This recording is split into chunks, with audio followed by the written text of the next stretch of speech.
just expresses our deepest held values of human being. We're gonna get married. We're gonna get married. The best day of my life was when Diane and I met, and so this is the second best day of my life.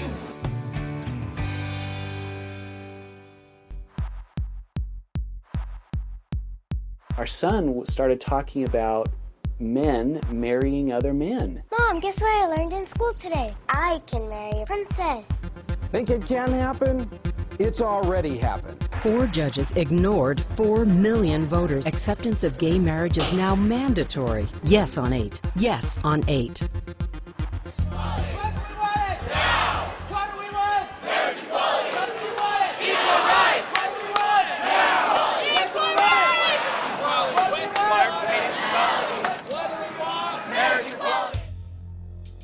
This is a very, very important human rights, civil rights issue, and I'm very, very proud to be associated with it. Proposition 8 was wrong, and it hadn't been challenged under the federal Constitution, and it should be. I think that this case has an opportunity to really move the public debate, to really educate people.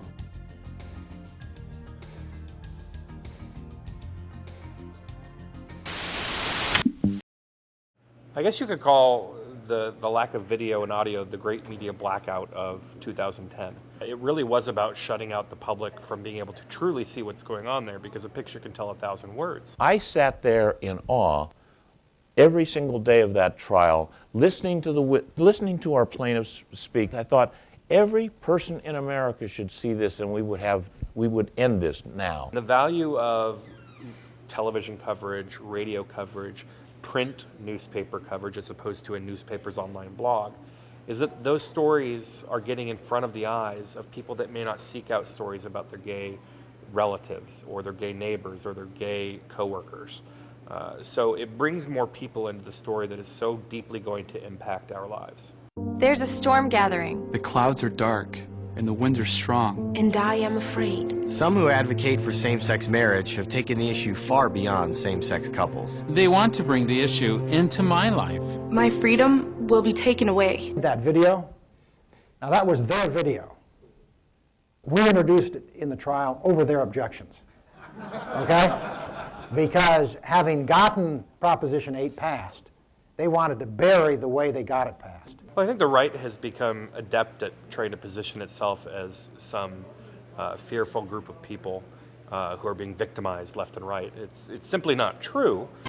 This is so outrageous. This is such an atrocity. Biological order is very clear. No society that has totally embraced homosexuality has lasted more than, a few decades. The great thing about courtroom is that they sit there in the witness box and they have to defend some of the outrageous things that they say and try to justify it, and they have to admit that they don't have any basis for it. I think the Prop 8 trial is a teaching moment for the media.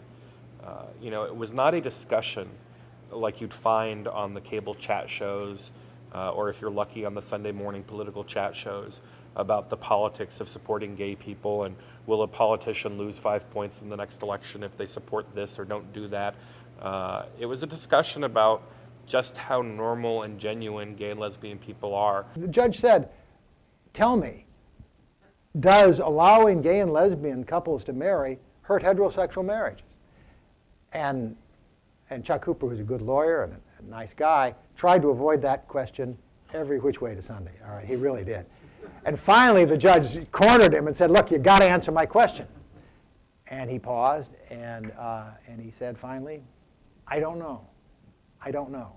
To this day, we still sit in this paradigm where media discussions on gay people center on whether or not it's a choice and whether or not they're actually good people.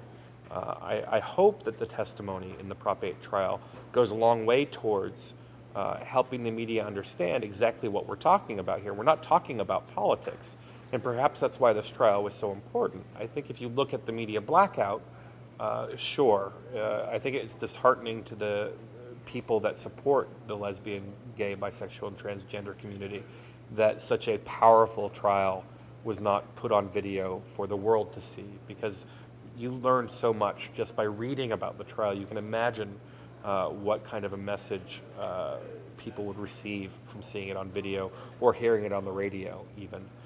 So I think in that regard, there probably is some sense of loss for the community. But overall, I think it's hard to say that the LGBT community has lost ground here.